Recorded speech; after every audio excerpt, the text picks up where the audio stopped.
Aujourd'hui, on va partager la parole sur la... Alors, j'ai reçu beaucoup de questions concernant la consécration. Est-ce que vous voyez? Un instant, s'il vous plaît. J'ai reçu beaucoup de questions concernant la consécration. Plusieurs personnes m'ont écrit, m'ont posé des questions. On m'a demandé, est-ce que la consécration, c'est la sanctification? On m'a demandé, est-ce que la consécration, c'est le fait de se sanctifier? Alors, j'ai eu une réponse que j'ai donnée à certains. Je leur ai dit, pendant le programme, je vais mieux expliquer. Alors, déjà, quand on parle de consécration, il faut comprendre que c'est une étape de la marche chrétienne. Amen. Ou je vais dire de la course chrétienne. C'est une étape de la vie en Christ. Et par consécration, on entend plusieurs choses. Consacré. On entend sacré. Donc par consécration, il y a le sacré. On parle de sacré. Consacré. Ce qui est sacré. Est-ce que vous voyez? Or, ce qui est sacré, c'est quelque chose qu'on ne touche pas. C'est quelque chose avec lequel on ne s'amuse pas. Quelque chose qui est sacré, c'est quelque chose qu'on ne joue pas avec. Amen. Donc quand on parle de consécration, on est en train de parler de quelque chose qui est sacré. Quelque chose qu'on doit mettre à part, qui est sacré. Amen. Et avant de rentrer vraiment dans le vif du sujet, il faut qu'on définisse certaines choses. Est-ce qu'on m'entend bien? J'espère qu'on m'entend bien. Avant d'aller directement sur la consécration, il faut qu'on parle de certaines choses d'abord. Vous êtes d'accord avec moi? Lorsqu'un chrétien donne sa vie à Jésus, lorsqu'un chrétien reçoit le Saint-Esprit, la première des choses qui se passe, c'est que à travers l'œuvre de Dieu, l'œuvre de Christ à la croix, Jésus-Christ est mort pour nos péchés. À travers son œuvre là, nous recevons le pardon des péchés. Le pardon des péchés veut dire que Dieu efface tes péchés parce qu'il a pris tes péchés pour mettre ça sur Christ. Amen. Ça, c'est la première dimension. Ça, c'est la première dimension. Mais ce n'est pas tout. Lorsque tu donnes ta vie à Jésus-Christ, la première chose, c'est que tu reçois le pardon des péchés, ce qu'on appelle la justification. Alors, il y a des thèmes que vous allez noter parce que peut-être qu'ils sont nouveaux pour vous. Vous allez noter ces thèmes-là. Le premier thème, c'est la justification. La justification, c'est le fait que Jésus-Christ est décidé par une action divine, selon la loi, selon la justice, de payer le prix. C'est-à-dire de prendre ton fardeau, le fardeau qui était sur toi, qui représentait le péché. Il a décidé de prendre ça à la croix. Il a décidé de mourir pour tes péchés. Donc la Bible dit qu'il a été jugé. Est-ce que vous voyez? Et il allait dans le séjour des morts et après il est ressuscité. Donc, la justification, c'est le fait d'être déclaré juste. Pas parce qu'on a commis des œuvres, pas parce que tu es juste en fait, mais parce que tu as simplement décidé de suivre Jésus et de croire qu'il est mort, qu'il est ressuscité pour toi. Donc, tu as déclaré juste, ta nature de péché est enlevée parce que tu as cru en l'œuvre salvatrice de Jésus. C'est-à-dire que tu as cru que Jésus-Christ est le Fils de Dieu, qu'il est mort pour tes péchés et qu'il est ressuscité. Et à cause de ça, on te déclare juste. Ce n'est pas parce qu'après ça, tu ne vas plus mentir qu'on te déclare juste. Ce n'est pas parce qu'après ça, tu ne vas plus tomber dans les péchés qu'on te déclare juste. On te déclare juste parce que tu as été justifié. Et selon la loi, même la loi des hommes, quelqu'un qui doit aller par exemple en prison et qui doit payer une amende, quelqu'un peut venir et peut payer son amende à sa place. On appelle ça la justification.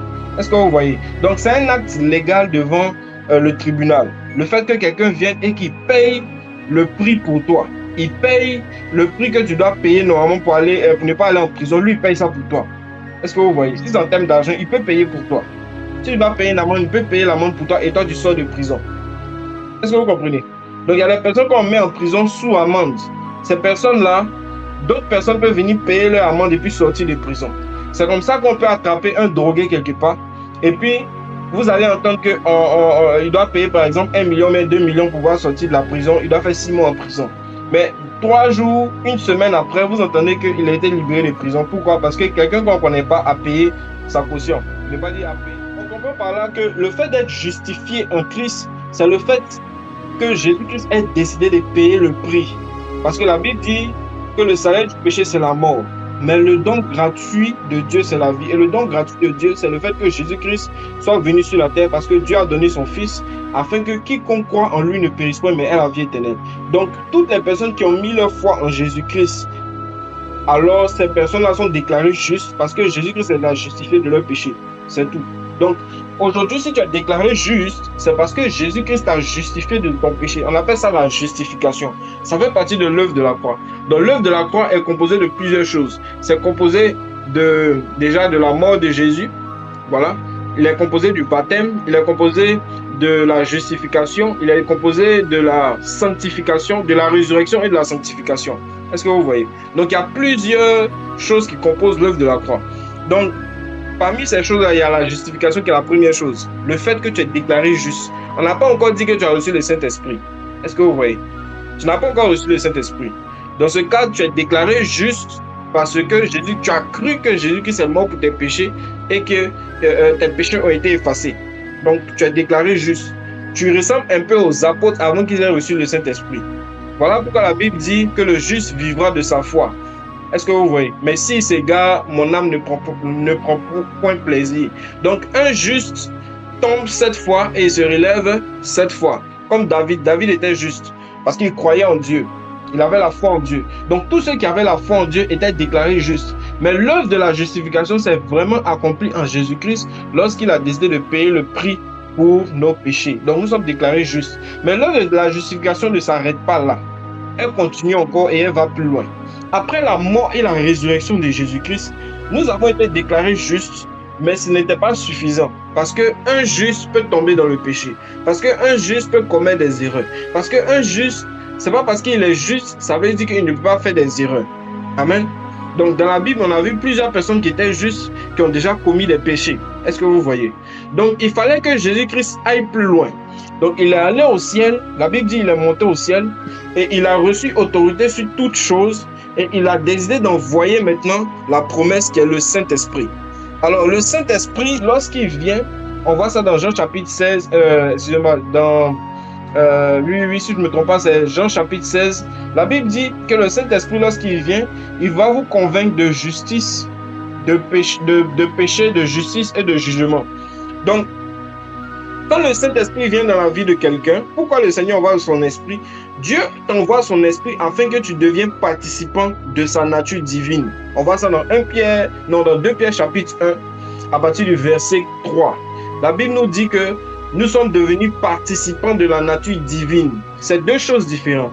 La première des choses, écoutez-moi bien, c'est de recevoir le pardon des péchés, qui est la justification, le fait d'être déclaré juste. La deuxième des choses, c'est de recevoir le Saint-Esprit. Est-ce que vous voyez? Quand le Saint-Esprit vient en toi, il fait de toi quelqu'un qui est de la même nature que Jésus, parce que vous avez le même esprit. Et si tu as le même esprit que Jésus-Christ, automatiquement tu es déclaré fils de Dieu. Ne pas dire enfant de Dieu. Amen. Donc les enfants de Dieu doivent avoir l'esprit de Dieu. Sinon, ils ne peuvent pas être enfants de Dieu. Parce qu'un enfant de Dieu est, si vous voulez, un homme qui a reçu la semence divine en lui. Un enfant de Dieu, c'est un être humain qui a reçu en lui la nature divine. C'est-à-dire la nature divine est potentiellement en lui comme une semence. C'est ça qu'on appelle un enfant de Dieu. C'est-à-dire que c'est comme si le royaume qui représente le Saint-Esprit, qui représente une graine, tombe dans la terre. Et l'espace où cette graine est tombée là, c'est ce qu'on appelle enfant de Dieu. Donc, quand le Saint-Esprit vient dans ta vie, tu es déclaré un enfant de Dieu parce qu'il représente la graine qui tombe dans la terre. Et cette terre représente ton âme, cette terre représente en fait ton esprit. Amen. Donc, à ce moment-là, tu es déclaré enfant de Dieu. C'est à ce moment-là qu'on dit que tu es enfant de Dieu. Donc, l'œuvre de la croix commence avec la justification. Tu es déclaré juste. Ensuite, tu es déclaré enfant de Dieu. Et quand tu es déclaré enfant de Dieu, parce que tu as reçu le Saint-Esprit, tu es aussi déclaré saint. On te dit que tu es saint, pas parce que tu n'as jamais péché dans ta vie.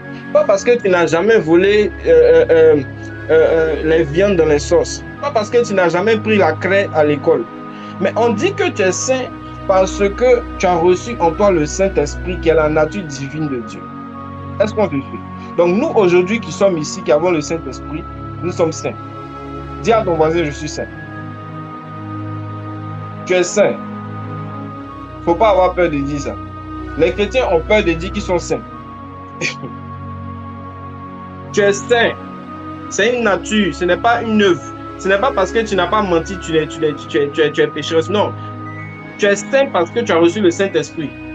Et l'apôtre Paul, la plupart du temps, si vous lisez ses épîtres, vous allez voir qu'il parlait beaucoup de saints. Il disait, vous les saints, il dit, vous êtes saints, parce que nous sommes saints. Et quand le chrétien ne réalise pas qu'il est saint, il va se comporter comme un pauvre pécheur. Il va dire, oh, comme les prières qu'on faisait avant là, oh, aide-nous, pauvres pécheurs. Maman Marie, aide-nous, pauvres pécheurs. Seigneur Jésus, aide-nous, pauvres pécheurs. Nous ne sommes plus des pauvres pécheurs au nom de Jésus. Il faut arrêter de prier comme ça. Nous sommes déclarés saints. Amen. C'est les gens du monde qui sont des pauvres pécheurs. Mais nous, aujourd'hui, avec le Saint-Esprit, nous sommes déclarés saints. Et lorsque tu es déclaré saint, tu deviens enfant de Dieu parce que Dieu est saint. La Bible dit, soyez saints car je suis saint. Amen. Soyez comme votre Père Céleste. Est-ce que je parle à quelqu'un ce soir? Donc aujourd'hui, tu es déclaré saint. Tu n'es plus pécheur, tu n'es plus, excusez-moi, pécheuse. Tu es déclaré saint au nom de Jésus. Donc tu es sainte. Donc quand on te voit, on t'en appeler, de toute façon, souvent on dit Sainte Marie. C'est comme ça qu'on t'en appeler aussi Sainte Naomi, ou bien Noémie, ou bien Sainte Anna, ou bien Saint Armel, Saint Paul, Saint Jonathan. Tu es saint. Est-ce que vous voyez? Nous sommes saints aujourd'hui. Donc, mais l'œuvre de la croix ne s'est pas encore arrêtée là. Ça continue encore. Est-ce que vous voyez? Donc, quand le Saint-Esprit vient en toi, il te rend saint. Il change ta nature. Donc, tu passes de la nature pécheresse à la nature divine. Et je vous assure que c'est à ce moment-là que le chrétien a besoin d'enseignement. C'est lorsque tu reçois le Saint-Esprit que tu as besoin d'enseignement. Parce que si on ne t'explique pas bien l'œuvre de la croix, tu ne vas pas comprendre que tu es déjà saint. Et donc, tu vas commencer à agir selon ton ancienne nature. Tu vas commencer à vivre selon ton ancienne nature. C'est-à-dire que tu as reçu le Saint-Esprit, mais tu as un chapeau de pécheur. Et le chapeau représente ta mentalité. Tu as reçu le Saint-Esprit, c'est-à-dire que tu as un habit tout blanc, mais tu as un chapeau noir. Tu as une casquette noire. C'est ce qui arrive la plupart du temps aux gens. C'est-à-dire que tu reçois le Saint-Esprit, mais tu as une casquette de pécheur. Pourquoi? Parce qu'on ne t'a pas enseigné que tu es saint. Parce que si on ne t'a pas dit que tu es saint, tu vas te comporter comme un pécheur. C'est comme ça l'homme fonctionne. L'homme fonctionne avec la connaissance. L'homme fonctionne avec ce qu'il sait. S'il ne sait pas quelque chose, il ne peut pas faire. Regardez vous-même, quand vous allez à l'école, à un moment, on fait la séparation des filières. Quand tu arrives en seconde, on dit il y a seconde C, il y a seconde A. Même si tu étais fort en mathématiques, en troisième, quand tu dis tu vas en seconde A, si tu arrives jusqu'en première A, on prend un élève de première A et puis un élève de première C. On dit, voilà, problème mathématique, les gars de première A ne peuvent pas faire. Est-ce qu'on se suit? Est-ce qu'on se suit? Je dis, si tu étais fort en troisième en sciences, et puis tu t'en fais série A, par exemple, tu fais seconde A, tu fais première A, tu fais terminale A, on prend un élève de terminale C, et toi on te prend terminale A, vous-même, vous deux, sur un problème compliqué de mathématiques, tu ne peux pas piquer. Tu ne peux pas piquer. De la même manière aussi, si lui aussi on le met sur un truc compliqué de philosophie, il risque de ne pas piquer. Est-ce que vous voyez? C'est la même chose. Ça veut dire que les êtres humains sont la même chose, mais ils évoluent en fonction de leurs connaissances. Donc même à l'école, on te dit, choisis une filière, concentre-toi sur une filière pour que toute ton attention soit sur cette filière et que tu aies des résultats. Donc une information que tu n'as pas va faire que tu ne vas pas pouvoir être capable de faire certaines choses. Donc si on ne te dit pas que tu es saint et que tu es déclaré saint, même si le Saint-Esprit en toi, tu vas continuer de pécher et tu vas pleurer et tu vas pécher, tu vas pleurer parce qu'en toi, il y a une nature divine qui te dit que ce que tu fais là, c'est pas bon. Mais en même temps, ta chair aussi te dit que tu es sur la terre et elle aussi, elle est faible. Elle doit agir. C'est le dilemme devant lequel beaucoup de jeunes se retrouvent. Ils sont devant leur corps, ils sont devant leur chair, qui leur dit que là c'est le clos vital. C'est-à-dire que le Saint-Esprit est Dieu, mais les désirs de la chair sont trop forts. Voilà pourquoi tu dois savoir que tu es déjà déclaré saint d'abord. Le fait de savoir que tu es saint va faire que tu vas activer quelque chose en toi. Et c'est de cette chose-là on va parler. Ce qu'on appelle la consécration. On arrive. Donc, lorsque tu reçois le Saint-Esprit, tu es déclaré saint. Quand tu finis d'être déclaré saint, tu es enfant de Dieu, tu marches dans la présence de Dieu, tu as la capacité d'entendre Dieu. Amen. Toutes les personnes qui sont nées de Dieu ont reçu le Saint-Esprit. Voilà pourquoi Jésus dit que celui qui n'est pas né d'en haut ne peut pas entrer dans le royaume. Parce que le royaume est réservé à ceux qui sont nés en esprit, ceux qui ont reçu le nouveau esprit qui est le Saint-Esprit, qui sont renouvelés. Amen. Donc une fois que tu es né de nouveau, qu'est-ce qui va se passer? Alors, après ta nouvelle naissance, après le fait que tu aies déclaré que tu sois enfant de Dieu, ça ne s'arrête pas là. Parce que jusqu'à présent, tu n'as rien fait. Tu n'as même pas encore décidé de te séparer de ton gars. Est-ce que vous savez que la plupart du temps, c'est ce qui se passe? Tu n'as même pas encore décidé d'arrêter de faire certaines choses. Est-ce que vous savez ça? Je veux dire, tu ne t'es pas forcément séparé encore de certaines choses. Le Saint-Esprit vient lorsque tu dis, Seigneur, je me répands. Je demande pardon. Je vais arrêter telle chose. Le Saint-Esprit vient. Mais ça ne veut pas dire que parce qu'il est venu automatiquement, tu as laissé ton gars. Dans certains cas, oui. Dans d'autres cas, non. Il y a des fois, tu es avec ton gars et puis c'est là, il vient. Il y a des fois, tu vas prier dans des coins bizarres et puis c'est là-bas, il vient. Donc, quand le Saint-Esprit vient là, il répond à un désir. Mais ça ne veut pas dire que tu es sorti de ce dans quoi tu étais. Je veux dire d'une manière physique. Même si tu es renouvelé. Donc, lorsque tu reçois le Saint-Esprit te connecte à Dieu et permet que tu puisses échanger avec Dieu. Et c'est à ce moment-là que ta vie chrétienne commence maintenant. C'est à ce moment-là maintenant que tu vas commencer à développer ce qu'on appelle une relation avec Dieu. Lorsqu'on est en train de parler de relation avec Dieu, on est en train de parler d'échange. Où Dieu va commencer à te parler. Où Dieu va te parler comment? Comme il habite à l'intérieur de toi, il va te donner des signaux à travers des songes. Il va te parler en songe. Il va te parler en vision. Il va te donner des signaux avec des émotions, avec des convictions, parce qu'il est en toi. Dieu n'est pas hors de toi au ciel. Non. Dieu est en toi. Tout le royaume de Dieu est venu dans ton esprit. Donc si Dieu doit te parler, il doit te parler d'abord en pensée et en esprit. Parce que les gens ne savent pas. Ils cherchent un Dieu qui est assis dans les nuages. Ça n'existe pas. Si vous-même vous montez dans les cieux, vous n'allez pas voir ça. Ce sont des images. Dieu n'est pas assis dans les nuages, sur un trône, et puis il est en train de fumer pipe. Non, c'est faux. Un bas blanche, ça tombe comme ça. On nous a raconté trop de bobards. Ça, c'est les imaginations des esprits des gens. Est-ce que vous voyez? Comme ils imaginent ça, Dieu leur montre ça. Mais en vérité, ce n'est pas ça. Donc, Dieu habite d'abord à l'intérieur de toi.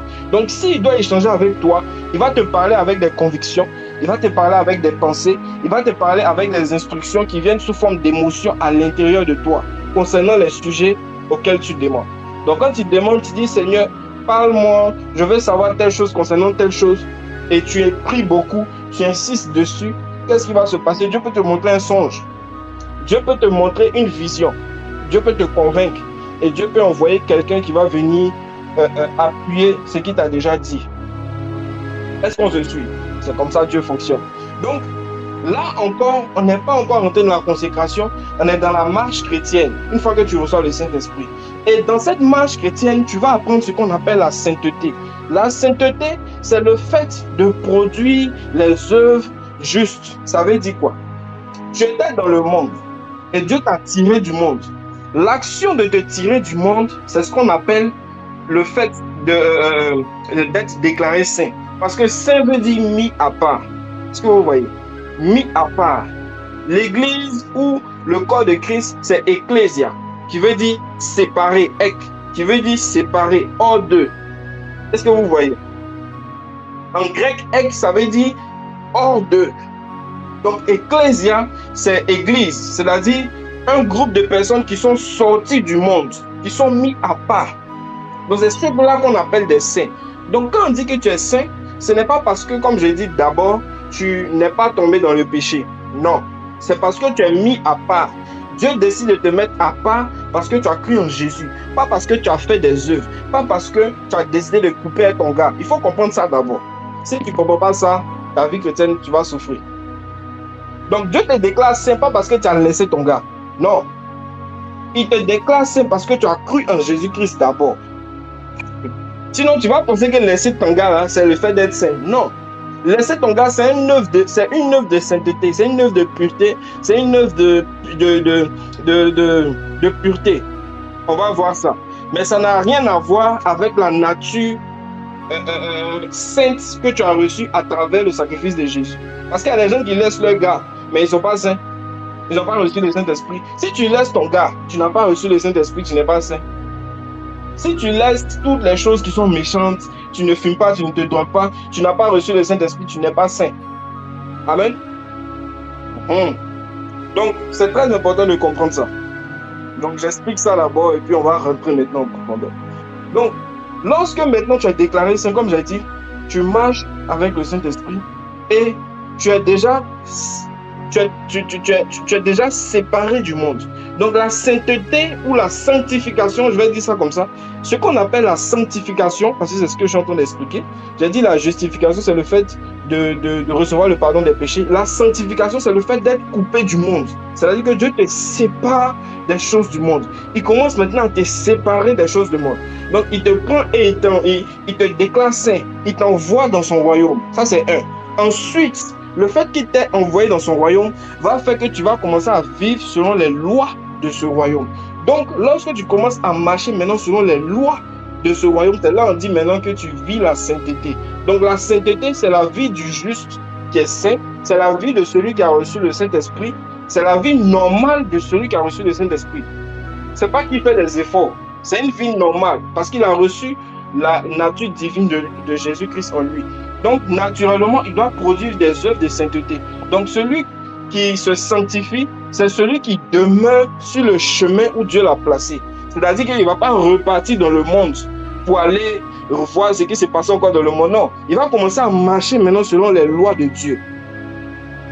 J'espère qu'on me comprend. Sanctification, le fait de sortir du monde. Sainteté, le fait de marcher selon les lois de Dieu. C'est ça qu'est la sainteté. Donc quand on dit je me sanctifie, ça veut dire que là maintenant, tu avais ton gars avant, tu as reçu le Saint-Esprit, tu es déclaré saint, et maintenant tu te sanctifies comment? En décidant de te séparer maintenant des choses du monde. Et il fait partie des choses du monde, donc tu le mets de côté. Donc le fait de se sanctifier, c'est le fait de poser des actions en fonction de ta nature. Mais quelqu'un qui est dans les péchés, c'est-à-dire qui n'a pas encore reçu le Saint-Esprit, même s'il laisse son gars, il n'est pas saint. Il n'est pas en train de se sanctifier. Est-ce qu'on le suit? Même s'il arrête de faire certaines choses, il n'est pas en train de se sanctifier. Ce n'est pas la sanctification selon Dieu. Est-ce que vous voyez? C'est une sanctification corporelle, mais ce n'est pas une sanctification totale. Donc la sanctification, c'est ceux qui sont saints qui peuvent se sanctifier. La Bible dit dans Apocalypse que ceux qui sont saints, qui se sanctifient. Ceux qui pêchent. Donc ça veut dire que celui qui est saint, c'est celui qui est saint qui se sanctifie.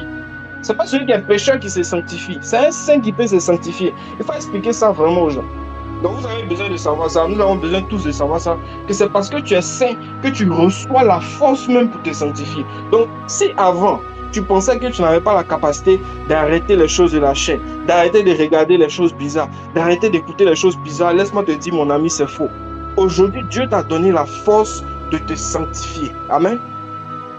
Parce que tu es saint, tu as la puissance pour te sanctifier. Et cette puissance-là, elle est dans le Saint-Esprit. Jésus a dit à ses disciples, dans dans Actes chapitre 1, il a dit, attendez à Jérusalem, vous allez recevoir la puissance du Saint-Esprit, une puissance qui va venir sur vous et vous serez mes témoins. Ça veut dire que le Saint-Esprit est une puissance. Le Saint-Esprit n'est pas seulement une personne. Souvent, on parle de la personne du Saint-Esprit sans parler de la puissance. Une personne, tu peux le blesser, tu peux ne pas le blesser, vous posez. Mais la puissance là, c'est quelque chose qui agit en toi. Parce que quand tu connais le Saint-Esprit comme la puissance, tu manifestes sa puissance. Et la première puissance que le Saint-Esprit te donne, c'est la victoire sur les œuvres de la chair lorsque tu comprends qu'il est aussi une puissance. Et que sa force, c'est le fait de te garder dans ta nature, qui est la nature de sainteté d'abord. Donc quand tu comprends ça, quand tu viens dans la prière, tu ne vas pas dire, hé Seigneur, j'ai peur de tomber dans le péché. Au contraire, tu vas dire, Seigneur, garde-moi, donne-moi la force et je veux marcher selon ta parole. C'est possible de me consacrer toute une année sans tomber au nom de Jésus. Et tu continues comme ça. Donc quand tu commences à prier comme ça, la force du Saint-Esprit quitte ton esprit et commence à rentrer dans ton corps. Et te donne la force pour détruire les œuvres de la chair. Amen. Est-ce qu'on me suit? Est-ce qu'on me suit? Ok. Donc, je peux avancer. Donc, comme j'étais en train de dire, la sanctification, c'est le fait de sortir du monde et d'être mis à part pour Dieu. Et la sainteté, c'est le fait de marcher en fonction de cette nature, de sainte qui est en toi, à travers le Saint-Esprit. Donc, tu as la capacité de faire ce que le Seigneur te dit. Pourquoi? Parce que tu as reçu une force qui est le Saint-Esprit. Donc, lorsque tu es devant une épreuve, tu dois dire, Seigneur, Saint-Esprit, donne-moi la force. Et tu dois t'attendre à ce que la force vienne. Tu ne dois pas finir de prier puis tu te lèves pour partir. Non. Tu dois rester là jusqu'à ce que tu sentes l'énergie du Saint-Esprit venir tuer, si c'est un désir de la chair. Si ce sont des pulsions sexuelles, par exemple, qui veulent te pousser à aller regarder des choses bizarres. Tu dois rester sur l'autel de la prière jusqu'à ce que l'énergie de l'Esprit vienne. Si l'énergie de l'esprit n'est pas venue, tu te lèves, tu as déjà péché. Parce que tu tomberas. Donc c'est l'énergie qui est dans le Saint-Esprit qui, lorsque tu entends de prier, qui va venir maintenant consumer ce désir de la chair et le tuer. Et faire en sorte que tu puisses continuer. C'est comme ça que ça fonctionne. Et à force de faire ça, ça devient une vie. Donc c'est quelque chose qui se pratique. C'est la pratique constamment. Constante. Donc ça c'est la sanctification. Amen. Ça, c'est la sanctification. Ensuite, après la sanctification, lorsque tu es en train de te sanctifier parce que tu es déjà saint, parce que tu es fils de Dieu, bon, tu es enfant de Dieu, et on est en train de parler des enfants. Pendant que tu es enfant de Dieu, tu as reçu le Saint-Esprit, ça peut faire 5 ans, ça peut faire 1 an, ça peut faire 2 mois, ça peut faire 1 jour. Ce qui est sûr, tous ceux qui reçoivent le Saint-Esprit rentrent dans ce processus automatiquement. Plus tu grandis dedans, dans ta relation avec Dieu, tu apprends à connaître Dieu. Tu apprends à entendre la voix de Dieu. Tu apprends à entendre plein de choses. Le Seigneur commence à te parler. Et plus le Seigneur commence à te parler, le Seigneur maintenant va commencer à te donner ce qu'on appelle des instructions. Alors, la sanctification, comme j'ai dit, c'est le fait de respecter la nature divine qui est en toi. Et cette nature divine-là, elle va te donner des informations en fonction de ce qui est écrit dans la parole. C'est-à-dire quoi? La sanctification, c'est l'acte ou c'est l'action de respecter la parole de Dieu écrite. Lorsque tu respectes ce qui est dans la Bible, tu es en train de te sanctifier. La Bible dit tu ne convoiteras pas, tu ne voleras pas, tu ne donneras pas de faux témoignages, tu aimeras le Seigneur de tout ton cœur, de toute ton âme, de toute ta pensée et ton prochain comme toi-même. Tu es en train de respecter la parole de Dieu. Tu es dans la sanctification. Mais Dieu n'a pas encore commencé à donner des lois qui sont liées à ta vie. Ça, c'est des lois générales qu'il donne à toutes les personnes qui ont reçu le Saint-Esprit. La Bible dit que Jésus-Christ est venu accomplir la loi. Donc, quelqu'un qui a le Saint-Esprit, il a accompli la loi de Moïse en lui. Donc, naturellement, tout ce qui est dans la loi, tu peux l'accomplir parce que tu as la nature de Christ en toi. Ok. Comme Christ a accompli la loi, il dit, je ne suis pas venu pour abolir la loi, mais pour l'accomplir. Toi aussi, la loi aussi s'accomplit en toi. Parce que tu ne marches pas selon la chair, mais selon l'esprit, selon Romains chapitre 8. Donc aujourd'hui, la loi de Moïse s'accomplit parfaitement en toi. Tu as la capacité de marcher selon la loi de Moïse parce que tu as reçu l'Esprit de Dieu qui donne la force et qui est saint. Mais ça ne veut pas dire que tu es capable de rentrer dans ta destinée. Ce n'est pas encore tout. Et là, maintenant, on va rentrer bientôt dans la consécration. Parce que, souvenez-vous que quand Dieu a créé l'homme, dans Genèse chapitre 1, à partir du verset 25 et verset 26, il a dit quelque chose. Il dit, créons l'homme à notre image, à notre ressemblance, de sorte qu'il domine sur la terre, et sur la mer, sur les poissons de la mer, sur les oiseaux du ciel. Amen. Et la Bible dit que Dieu les fit à son image. Il les créa mâle et femelle. Donc, ça veut dire que quand Dieu va créer l'homme, il a donné une position spirituelle à l'homme. Et Dieu a créé d'abord l'homme en esprit. Donc l'être humain n'est pas un corps, l'être humain est un esprit. Il dit créons l'homme à notre image. Ça, on va parler de ça un autre jour. Je pensais que l'image de Dieu, c'était corps, âme et esprit. Moi-même, j'enseignais ça. C'est vrai. Mais en vérité, c'est pas vrai. Parce que Dieu dit créons l'homme à notre image. Or, il avait créé l'esprit de l'homme. Et la Bible dit il est créé mâle et femelle. Donc Dieu a créé son image en esprit. Voilà pourquoi Jésus-Christ a dit que ceux qui sont les vrais adorateurs adorent le Père en esprit et en vérité. Donc le vrai être humain n'est pas sur le corps que vous voyez. Le vrai être humain, c'est l'esprit qui est dans le corps. En fait, l'homme n'a pas un esprit. L'homme est un esprit. C'est deux choses différentes. L'homme n'a pas un esprit humain en lui. Il est l'esprit qui est dans le corps. Souvent, on commence notre définition à partir de notre corps, ensuite de notre âme et de notre esprit. Mais on ne comprend pas que l'esprit, c'est l'homme. Parce que Dieu a dit créons l'homme à notre image et à notre ressemblance. Et la Bible dit il est créé mâle et femelle, alors que c'est Adam qui est sorti physiquement en premier. Donc, Dieu a d'abord créé l'homme comme un esprit. Donc, l'homme n'a pas un esprit humain, l'homme est un esprit. C'est deux choses différentes. Donc, il faut garder ça en tête. Voilà pourquoi vous allez comprendre pourquoi votre relation avec Dieu doit être spirituelle. Parce que vous êtes d'abord esprit. Et Dieu est aussi esprit. Donc, il peut communiquer aussi avec vous, naturellement. Ouais, je sais que ce sont des mystères ce soir. Bon, on ne va pas trop rentrer dedans, sinon ça va nous prendre du temps. Donc, vous allez voir que Dieu crée l'homme, esprit, il crée sa femme aussi, tout ça. Et la Bible nous dit quelque chose.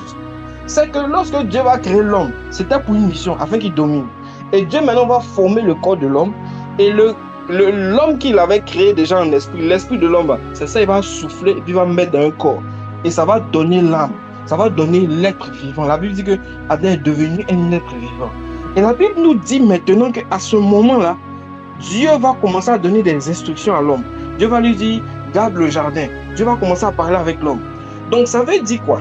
Ça veut dire que le péché est venu juste bloquer une étape dans laquelle l'homme était. C'est-à-dire que Dieu va créer l'homme, il va créer Adam étant déjà adulte et Ève étant déjà des adultes. Donc, ils n'ont pas connu l'enfance. Est-ce que vous voyez? Donc, ils devaient grandir. C'est-à-dire que Dieu les a laissés sur la terre et il leur a donné une mission afin qu'ils puissent grandir. Il dit cultive le jardin, c'est-à-dire entretiens cette relation que j'ai avec toi. Donc, Adam ressemble vraiment à un nouveau chrétien. Il ressemble à quelqu'un qui est né de nouveau et qui est dans le jardin, à qui Dieu donne une instruction. Ne fais pas, ne mange pas. Donc là maintenant, on va commencer à parler de quelque chose. Après la sanctification vient quoi? L'instruction. Parce que Adam, lorsqu'il était créé, il était déjà saint. Il était tiré de Dieu. Le Saint-Esprit était déjà en lui. Amen. Donc il vivait déjà dans la sainteté. Et ensuite, Dieu va lui donner l'instruction. Donc après la sanctification vient l'instruction.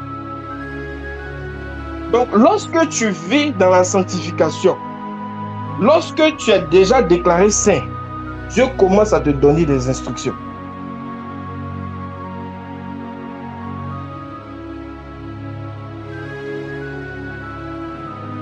Est-ce que je peux avancer? Lorsque tu es déclaré saint, Dieu commence à te donner maintenant des instructions. Et des instructions précises. Les instructions viennent pour développer quelque chose en toi. Donc, après la sanctification, on touche quoi? Les instructions. Donc, Dieu va commencer à te donner des instructions bizarres. C'est à ce moment que Dieu va commencer à te dire, lève-toi à 4 heures, prie. Tu vas sentir que tu dois te lever à 4 heures. C'est un signe que tu es dans la sanctification. C'est un signe que tu es en train d'aller dans une autre étape de ta vie. Dieu commence à te donner des instructions. Lève-toi, prie, jeûne, médite. Tu commences à sentir des choses. Tu dois faire ça. Tu sens que c'est comme si tu dois faire ça. C'est comme si on t'oblige, tu dois faire ça. Et regardez bien, ce qui a fait que Adam est sorti du jardin d'Éden, ce n'est pas parce qu'il avait couché avec la femme de son frère. Ce n'est pas parce qu'il était allé tromper Ève. Ce n'est pas parce qu'il était orgueilleux comme Satan. C'est parce qu'il n'a pas écouté une instruction. Calmons-nous un peu, vous allez comprendre. Adam est sorti du jardin parce qu'il n'a pas respecté une instruction. Le péché de l'homme là, c'était pas parce que l'homme en fait était allé faire des choses de la chair. Non, c'est parce qu'il n'a pas respecté quoi? Une instruction. Je vais arriver quelque part. Vous devez comprendre quelque chose. Plus tu grandis dans ta relation avec Dieu, tu as déjà déclaré saint, c'est vrai. Tu as déjà déclaré pur, c'est vrai. Mais quand tu arrives à un niveau où tu rentres dans les instructions et tu commences à obéir aux instructions et tu commences à cultiver ton jardin intérieur qui représente ta relation avec Dieu, c'est-à-dire que tu commences à respecter les instructions que Dieu te donne. Tu commences à avoir tes moments de prière, ainsi de suite. Dieu va commencer à te donner des interdits. Et c'est là maintenant, je rentre maintenant dans la consécration. Alors, la transition entre la sanctification et la consécration, ce sont les premières instructions. Les premières instructions sont les signes que la consécration arrive. La consécration, c'est un style de vie. C'est un style de vie qui est basé sur des instructions, mais qui est aussi basé sur des choses que tu dois faire. Amen. C'est un style de vie qui est basé sur des instructions et qui est basé sur des choses que tu dois faire. Et une forme de vie que tu dois vivre. Et dans cette forme de vie, il y a aussi ce qu'on appelle les interdits. Ça n'a rien à voir avec les péchés que tu connais. Ça n'a rien à voir avec coucher femme. Ça n'a rien à voir avec non, je laisse pas mon gars, tout ça. Ça, avec des gars là, on est en train de parler tu es rentré dans la sanctification et puis tu es en train de laisser les choses. On parle plus de ça. Tu as fini avec l'affaire des gars là, tu as fini avec l'affaire de go là, et tu es rentré dans l'affaire d'instruction. Genre, toi tu te consacres, genre, toi tu vis ta vie chrétienne, tout ça, tu es plus. Oh non, moi je n'ai pas encore touché des garçons. Oh là là là là, je me réveille le matin, j'ai pris, je jeûne. C'est de cela qu'on entend de parler. Tu es en train de rentrer dans une dimension où bientôt tu vas être appelé fils de Dieu. Et ce n'est pas tous les chrétiens qui sont fils. Il y a les enfants. Les enfants sont au niveau de la sainteté. C'est-à-dire, ils ont été justifiés par Jésus-Christ. Ils n'ont fait aucune œuvre. Ils ont reçu le Saint-Esprit. Ils n'ont pas fait des sacrifices eux-mêmes. Ils sont juste là, ils croient en Dieu. Ils dorment le matin. Ils essaient de ne pas pécher. C'est tout. C'est leur vie qui est là. Ça, c'est les bébés dans la foi. Certains, souvent, ils tombent un peu, ils se relèvent, demandent pardon à Dieu. Ah, je suis tombé, demande pardon. Ça, c'est la vie des chrétiens. Nous, on est passé comme ça. Ça, la vie chrétienne yo-yo. Aujourd'hui, je prie, demain, il ne prie pas. Aujourd'hui, je sens qu'il doit prier, demain, il ne prie pas. C'est bébé dans la foi. Pas sainteté. Quand on rentre dans la consécration, tu rentres, d'abord, tu passes à travers le pont des instructions. Le pont des instructions, c'est à ce moment-là que Dieu va commencer à transformer ton cœur pour rendre ton cœur discipliné. Il va commencer à te donner une discipline. De sorte que si tu n'obéis pas à une instruction, c'est comme si tu as péché. C'est comme si tu sens que tu n'as pas encore commencé, tu ne vis pas. C'est comme s'il y a un problème. Si Dieu t'a dit commence à jeûner, tu n'as pas encore jeûné, tu ne te sens pas à l'aise. Tu n'as pas la paix. Tu perds ta paix basée sur une instruction. Pourtant, avant, quand tu étais juste à l'étape de la sainteté, c'était rien pour toi. Quand tu étais à l'étape de la sainteté, tu ne pouvais même pas penser que ne pas regarder Netflix était un péché. Mais quand tu rentres tu commences à rentrer dans les instructions, un moment, c'est comme si on te dit, il faut te concentrer sur les choses de Dieu seulement. C'est à ce moment-là que tu es en train de réaliser que tu es en train de passer à travers un pont, le pont des instructions qui va t'envoyer maintenant dans ta consécration. Et la consécration, elle est personnelle. Et c'est là où je vais arriver. Le chrétien arrive à l'étape de la consécration lorsqu'il développe sa relation avec Dieu, il arrive à entendre les instructions de Dieu, à obéir les instructions de Dieu. Dieu va commencer à lui donner des choses qui lui sont personnelles. Ce sont des interdits, ce sont des instructions et c'est une forme de vie. Et c'est cette manière de vivre-là qui va déterminer sa destinée. La destinée d'un homme n'est pas dans la sanctification. La destinée d'un homme est dans la consécration. Dans la sanctification, la Bible dit sans la sanctification, nul ne verra le Seigneur. Donc quand tu n'arrives pas à te sanctifier ou bien tu ne te sanctifies pas, tu ne peux pas voir Dieu. Ça c'est normal. Parce que tout enfant a la capacité de voir son Père. Mais ça ne veut pas dire que Dieu peut te confier quelque chose. Voir ton papa et puis prendre la clé de ton papa, aller rouler sa voiture, c'est deux choses différentes. Quand tu es bébé, tu as 5 ans, on te donne le lait. Tu ne peux pas conduire la voiture de papa. tu ne peux pas gérer les business de papa. Mais lorsque tu deviens fils, à travers les instructions, à travers l'obéissance, et que tu rentres dans une dimension, tu rentres dans ta consécration, comme Adam. Adam arrivé à un niveau où Dieu lui a dit, tu ne mangeras pas le fruit. Le fruit n'était pas un péché. Est-ce que vous savez ça? C'est l'instruction le problème. Dieu dit, tu ne mangeras pas. C'est un interdit. Ça rentre dans sa consécration.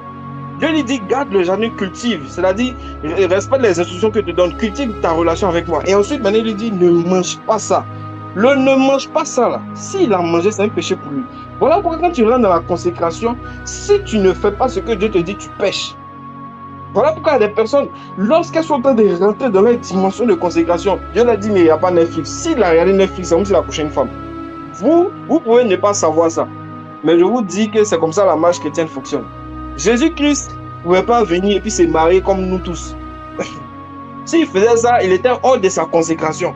L'apôtre Paul ne pouvait pas venir et puis faire ce qu'il voulait. S'il faisait ça, il sort de sa consécration. Il sort du plan de Dieu pour lui. Et c'est dans la consécration que tu réalises ta destinée. Si tu es encore dans la sanctification, tu ne peux jamais réaliser ta destinée. Parce que dans cette dimension, même Satan peut t'attaquer. Et même quand tu rentres dans la consécration, tu es encore vulnérable. Il faut que tu la maîtrises pour pouvoir avoir la victoire sur l'ennemi. La Bible dit, je vous écris jeunes gens, dans 1 Jean là-bas, parce que vous avez eu la victoire sur les malins. La victoire sur le malin, c'est pas parce que tu as résisté à quelques tentations. Non, moi je ne couche plus une femme. Non, moi il n'y a plus porno. Non, je ne m'assure plus. Donc c'est pas ça. Lorsque tu fais ça, tu es d'abord dans la sanctification. C'est que tu es en train de te préparer, tu es en train de te purifier. Tu es en train de respecter les instructions du Seigneur. Mais si tu t'arrêtes là, tu ne vas jamais réaliser le plan de Dieu pour toi. Parce qu'à la base, l'homme ne se masturbait pas et ne combattait pas la femme de ses frères. Mais néanmoins, il n'avait pas encore atteint le plan final pour lui. Donc ça veut dire que ce n'est pas parce que tu te sanctifies seulement que tu vas atteindre ta destinée. La sanctification ne suffit pas. À ce moment, tu as besoin des instructions précises qui sont liées à ta destinée, qui sont liées à ton esprit. Quand Dieu confectionnait ton esprit, qu'est-ce qu'il voulait que tu puisses atteindre sur la terre? Et cette chose qu'il veut que tu puisses atteindre sur la terre, c'est une manière de fonctionner, une manière de vivre. Donc c'est une dimension de vie, une forme de vie qui se trouve dans le Saint-Esprit, mais qui t'est personnelle. Amen. C'est à ce moment-là que lorsque tu rentres dans la consécration, que Dieu maintenant va te dire, si tu manges ça, tu pêches. Et effectivement, si tu manges ça, Dieu t'assure que tu pêcheras. Quand tu commences à toucher à la consécration, tu dois faire attention. Parce que plus tu touches à la consécration, tu grandis en autorité. Plus tu touches à la consécration, tu montes dans le monde des esprits. Plus tu touches à la consécration, tu montes à la dimension supérieure. Et la consécration, c'est le fait que Dieu te sépare pour lui. Je répète, la sanctification, Dieu te prend du monde et il te sépare du monde. Mais la consécration, une fois que tu es séparé du monde, Dieu te prend encore et il te sépare pour lui. Donc il y a deux séparations, c'est deux dimensions de renoncement à soi. Voilà pourquoi Jésus-Christ a dit que celui qui vient après moi, il me préfère à son père, à sa mère, à sa femme, à ses enfants. Ça, c'est la première dimension, ce qu'on appelle la sanctification. Tu es déclaré juste, tu crois en Dieu, tu dois te séparer des choses qui sont sur la terre. Ok. Maintenant, il dit, s'il ne renonce pas à lui-même, instruction, s'il ne porte pas sa croix, il ne peut pas être mon disciple. Consécration.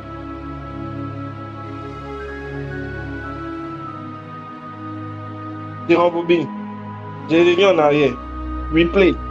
Je dis, la sanctification, Dieu te prend du monde et il te fait sortir du monde. Tu es déclaré saint, tu es déclaré juste, pas parce que tu as fait quelque chose. À ce moment, Dieu va te dire, renonce à toi. Il va te dire, si tu ne me préfères pas à ton père, à ta mère, à ta femme, à tes enfants, aux gens qui sont à côté de toi, aux choses qui sont autour, tu ne peux pas être mon disciple. Quand tu arrives à faire ça, tu rentres dans les instructions. Ensuite, il est dit, si tu ne renonces pas à toi-même, tu ne peux pas être mon disciple. Tu renonces à toi et tu portes ta croix. Ensuite, tu rentres dans la consécration. Là, maintenant, vous pouvez être mes disciples. Donc, ceux qui sont consacrés, c'est eux qui sont dédiés à Dieu. C'est-à-dire qu'ils obéissent qu'à la voix de Dieu. C'est la voix de l'obéissance plus. qui vient à travers le renoncement à soi et un processus d'instruction que Dieu donne, qui va déboucher sur ce qu'on appelle la consécration. Et la consécration, comme je vous ai dit, c'est une forme de loi, une forme de vie que tu mènes. Et un moment, c'est mécanique. Mais plus tu grandis dedans, ça devient organique. C'est-à-dire que ça devient naturel. Ça devient comme une loi. C'est là comme ça, tu dois manger, puis pouf, la loi te dit non, ne mange pas. C'est là comme ça, tu dois faire quelque chose, puis pouf, la loi te dit non, ne fais pas ça. Toi-même, tu ne comprends pas. Ce n'est plus, au départ, c'est pris pendant 1 heure, pris pendant 2 heures. Ça, ce sont les instructions. Lève-toi le matin, prie. Mais à un moment, ça devient une vie. À un moment, ça devient une vie. La Bible dit dans Romains chapitre 8, à partir du verset 2, la loi de l'esprit de vie m'a libéré de la loi du péché et de la mort. C'est à ce moment-là que tu as la victoire sur Satan. Parce que à ce moment-là, lorsque tu rentres dans cette dimension de consécration, qui est le fait d'être mis à part, qui est le fait... Et consécration, veut dire, en hébreu, c'est milou, milo ou milo, M-I-2-L-U, qui veut dire le fait d'installer. Donc quand on parle de consécration, on parle d'installation. C'est comme quand on vient et puis on met un nouveau système dans la maison. On vient installer Internet. Ou bien on vient installer des équipements. Donc consécration veut dire installation, équipement. Voilà pourquoi la Bible dit que dans Éphésiens 4, à partir du verset 12, que les 5 ministères de la parole, les apôtres, les pasteurs, les prophètes, les docteurs, les évangélistes, sont donnés pour le corps de Christ, c'est-à-dire pour les chrétiens, afin que les chrétiens atteignent la stature parfaite de Christ. Ils sont donnés pour l'équipement, l'installation des équipements, pour que ces chrétiens deviennent comme Jésus sur terre. Pas qu'ils attendent que Jésus-Christ arrive pour devenir comme lui. Il y a des chrétiens qui pensent à ça en ce moment. C'est-à-dire qu'eux, ils sont là. C'est quand Jésus-Christ va venir là, on va lui ressembler. Mais sinon, elle est là, on ne peut pas lui ressembler. C'est faux. Ça, c'est un faux évangile. Et c'est cet évangile-là qui fait que les gens vivent dans le péché. C'est cet évangile-là qui fait que, qui a fait même que nous autres, là, on a cogné nos têtes ici. Parce qu'avant, on nous a prêché ça. Oh, attends le retour du Seigneur Jésus. Le Seigneur Jésus-Christ revient. Répentez-vous, répentez-vous. Répentez-vous sans vous consacrer. Répentez-vous sans consécration. Réponds-toi seulement. Voilà pourquoi on est bloqué à la repentance. Repentance, repentance, repentance. Chaque jour, repentance. Sans consécration. Ça ne produit rien. Parce qu'à force de parler à chaque fois du péché, du péché, du péché, les gens vont pécher. Il faut leur présenter la consécration. La vie surnaturelle sur la terre. Quand Jésus-Christ a commencé à enseigner ses disciples, et même les gens, il a dit, répentez-vous. Il a fini de parler, répentez-vous. Il a commencé à faire les œuvres du royaume. Et les gens ont commencé à croire. Même quand les disciples ont commencé, ils ont commencé à prêcher la repentance. Ensuite, ils ont commencé à produire les œuvres de la consécration. Donc les œuvres de la consécration, c'est ça qui montre que la repentance a de la valeur. Sinon, si tu te repens et tu n'auras pas les œuvres de la consécration, tu vas repartir. Parce que la Bible dit que il y a 2 lois qui agissent en nous. Il y a la loi de la chair et la loi de l'esprit. Il y a la loi de la mort et la loi de la vie. Et si tu n'obéis pas à la loi de la vie, la loi de la mort te prend. Si tu te dis non, je suis déclaré saint, donc je vais commencer à m'amuser un peu, tu vas repartir dans les péchés très vite. La Bible dit faites attention, séparez-vous de la convoitise et du péché qui nous enveloppe si facilement. Le péché enveloppe les gens facilement. C'est facile le péché, c'est facile de convoiter. Aujourd'hui, tu peux rester chez toi, tu dois taper XX quelque chose. Tu vois femme nue, tu vois l'homme nu, tu vois les gens avoir des rapports. Il te suffit juste de rester chez toi à la maison et de faire une petite faute sur Google. Tu vois tout ce que tu ne dois pas voir. Vous ne voyez pas comment le péché est facile? Vous pensez qu'avec notre niveau de repentance bizarre, là, on peut résister à Satan? Ce n'est pas possible. Voilà pourquoi on a besoin d'une autre dimension qui vient nous expliquer la consécration. Parce qu'un homme ou une femme qui n'est pas consacré ne peut pas résister à Satan. Il faut comprendre ça. Seuls ceux qui sont consacrés peuvent. Parce que même Adam, il était en train de rentrer dans sa consécration, on l'a fait sortir de là. À plus forte raison, toi. Même Jésus est venu dans le monde, fils de Dieu. Il a commencé à respecter les principes de Dieu. La Bible dit qu'il grandissait en stature et en sagesse. Dans Luc chapitre 2 là-bas. Même dans Jean. La Bible dit qu'il grandissait en stature et en sagesse. Donc il est en train de grandir. Jésus arrive à un niveau, il va se faire baptiser. Il finit de se faire baptiser. La Bible dit qu'il est rempli de l'esprit parce qu'il était en prière. Dans Luc chapitre 3. Ok. Il finit de se faire baptiser. Il va dans les déserts. La Bible dit que le Saint-Esprit va le pousser dans les déserts. Donc il va rentrer dans une dimension de consécration d'abord. Jésus ne va pas se lever, aller prêcher aux gens avant d'être consacré. C'est une erreur que souvent on commet. C'est une erreur de se lever et puis d'aller commencer à attaquer Satan lorsque tu n'es pas consacré. Parce que Satan te voit d'en haut et il va tirer sur ta consécration. N'oubliez pas, Jésus a été transporté sur la plus haute montagne. Et cette haute montagne, c'était la montagne où Satan dominait. C'est une dimension de le monde des esprits. Ça veut dire que Satan te voit depuis le ciel. Parce que Satan n'est pas en enfer, on vous blague. Satan n'a jamais été là-bas, ce n'est pas sa demeure. La Bible dit que Satan demeure dans les lieux célestes. C'est un ange qui a été déchu. Un ange déchu ne veut pas dire que c'est quelqu'un qui a des cornes. Et puis quand il s'est baladé bizarrement. Est-ce que vous voyez? Un ange déchu, c'est quelqu'un qui a la même gloire qu'il avait au ciel et qui a gardé une position dans le ciel. Il a quitté le ciel de Dieu, mais il s'est arrêté dans une autre dimension qu'on appelle aussi ciel. Au deuxième ciel. Donc là où Satan est, il te voit. Et même il voit des choses de ta vie que tu ne vois pas. Voilà pourquoi quand Jésus-Christ a fini de faire 40 jours, c'est à ce moment-là que Satan est venu. Il n'a pas attendu après pour venir. Il pouvait venir avant. Mais Jésus même ne faisait pas peur à Satan. Est-ce que vous savez ça? Après même le baptême de Jésus, Jésus ne faisait pas peur à Satan.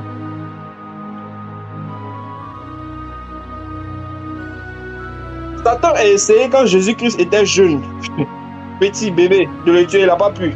Donc il était là et puis il les regardait. Comme Jésus ne faisait rien, il ne faisait pas peur à Satan.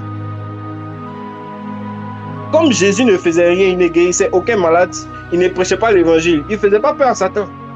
La Bible ne nous dit pas que pendant tout ce temps, Satan essayait d'attaquer Jésus, non. Mais c'est quand Jésus a commencé à rentrer dans sa consécration. Quand Jésus a commencé à rentrer dans sa consécration, en ayant fait les 40 jours, poussé par l'Esprit, après avoir été rempli de l'Esprit, ce sont des étapes. On va voir que Satan va venir et va commencer à les tenter. Donc Jésus-Christ lui-même, il va suivre le même procédé. Et toi, si Jésus-Christ doit être consacré avant de résister à Satan, et toi? Parce que Jésus-Christ devait être gêné d'abord. Il fallait que la force de la chair diminue. Parce que si la force de la chair ne diminuait pas, il aurait des grands problèmes. Voilà pourquoi il a dit la chair ne sert à rien. Jésus-Christ allait gêner là, c'est pas en vain. C'est parce que si je n'ai pas, il n'allait pas pouvoir commencer. La Bible dit que dans Luc chapitre 4, à partir du verset 14, que Jésus revint du désert avec la puissance de l'Esprit. Dans Matthieu chapitre 4, la Bible nous dit que Jésus est revenu du désert avec quoi? Étant revêtu de la puissance de Dieu, avec les anges. Les anges le servaient.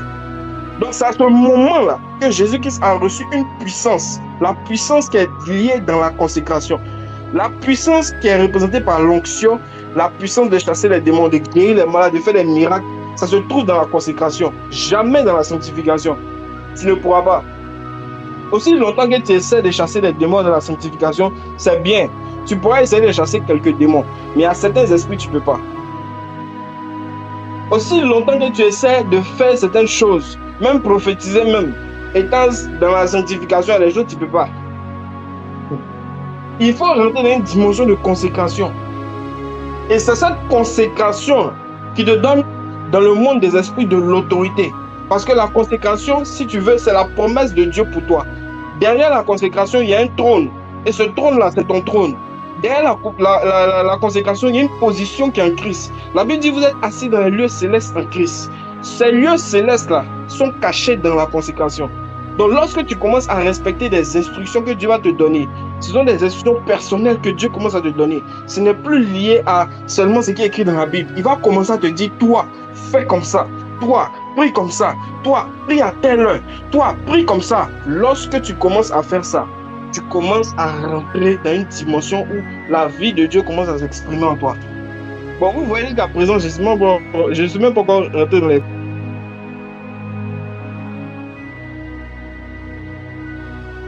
C'est déjà une vie qui a commencé. Donnez-moi un instant, s'il vous plaît.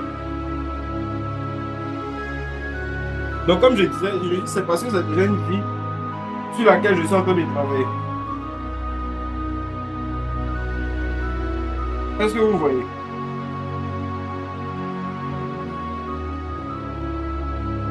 C'est parce que c'est déjà une vie dans laquelle je suis en train de travailler. Et ce que je veux vous dire, c'est que cette dimension de consécration, elle se trouve dans ton intimité avec Dieu. Donc n'oubliez pas, la consécration, c'est lorsqu'un homme est sorti du monde, et lorsqu'il sort du monde, il va être séparé encore pour être dédié à Dieu. Donc le fait d'être consacré, c'est le fait d'être dédié à Dieu.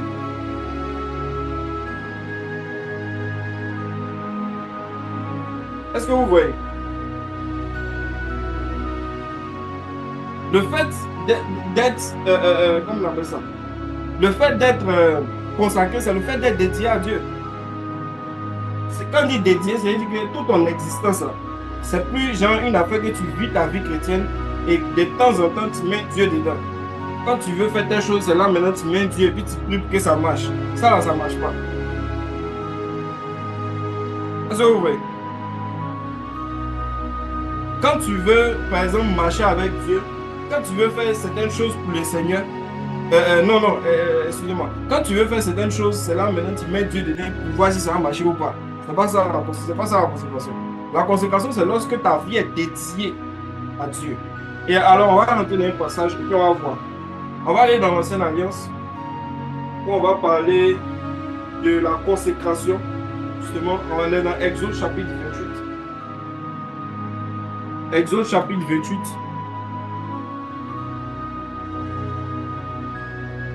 Un instant. Exode le chapitre 28.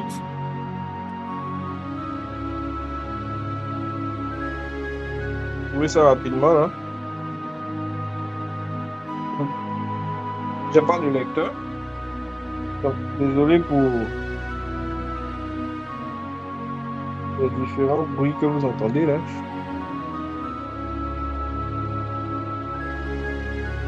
Alors, est-ce que quelqu'un peut mettre en commentaire Exode 28 à partir du verset 1?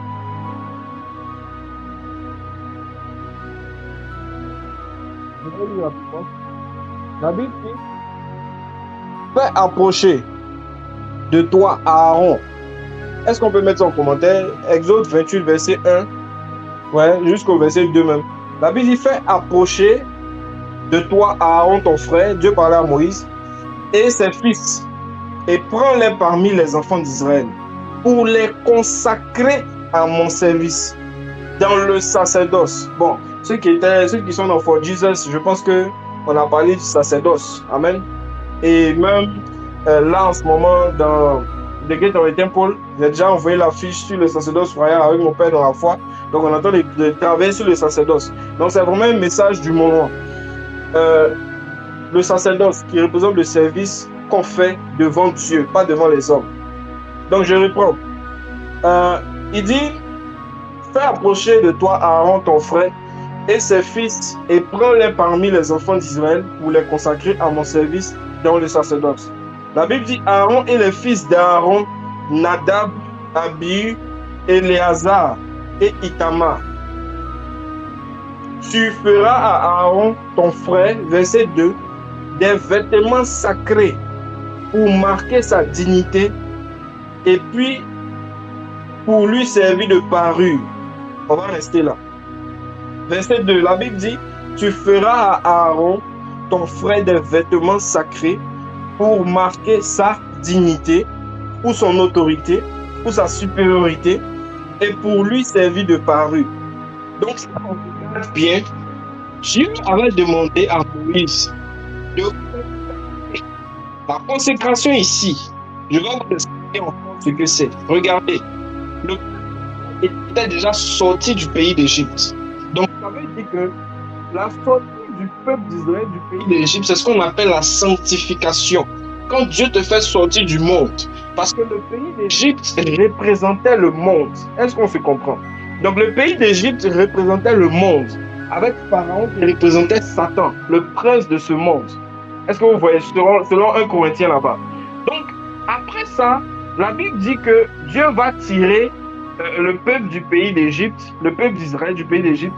Ils vont être baptisés à travers la mer Rouge et ils vont arriver dans le désert. Et lorsqu'ils arrivent dans le désert, c'est là maintenant Dieu parle de sanctification. Amen. Donc ils sont sanctifiés ou ils sont déclarés peuple saint parce qu'ils vont avoir une relation avec Dieu.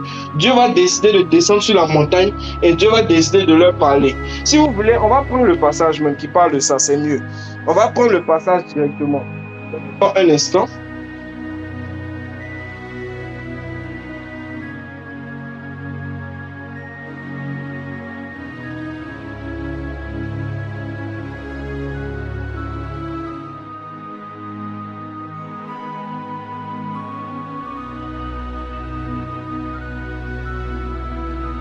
Donc, on va prendre Exode chapitre 19.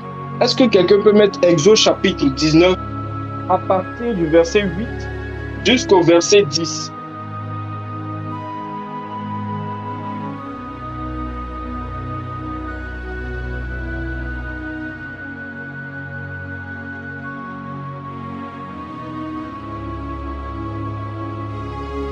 Exode chapitre, donnez-moi un instant, il y a...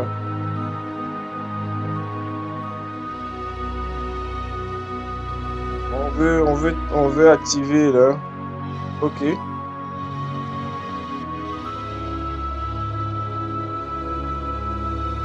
C'est bon, tu peux activer ton micro, Marie-Hélène. Oui. Tu as dit Exode chapitre 19. Oui, à partir du verset 8 jusqu'au verset 10.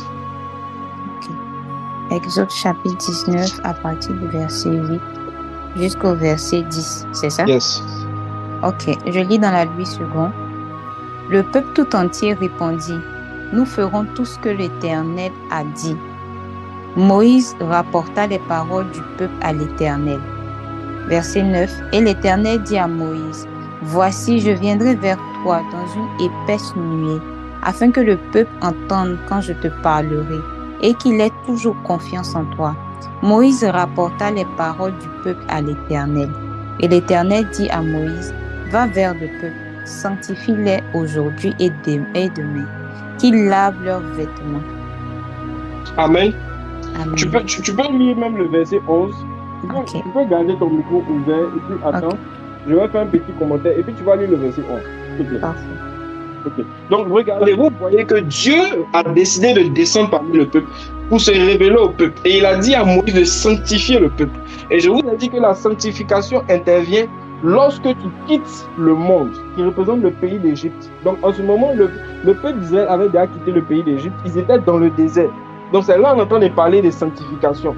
Et comme ils étaient déjà déclarés saints, Dieu va dire sanctifie le peuple. Parce que le peuple, c'est un peuple qui est déjà saint qui peut se sanctifier, comme j'ai expliqué. Parce que la sanctification est une nature. Je ne veux pas dire le fait d'être déclaré saint, c'est une nature. Et donc quand il a dit sanctifier le peuple, c'est pour préparer en fait le peuple à voir Dieu. Parce que la Bible dit sans la sanctification, nul ne verra le Seigneur. Donc on voit que sans la sanctification, effectivement, il n'est pas possible de voir Dieu. Parce que Dieu va se révéler au peuple après que le peuple soit sanctifié. Amen. Donc vous voyez un peu les étapes de la marche chrétienne. Si tu lis bien l'Ancienne Alliance, tu vas comprendre que c'est une image de ce qu'on est en train de vivre avec Jésus. Et c'est ce que l'apôtre Paul avait dit.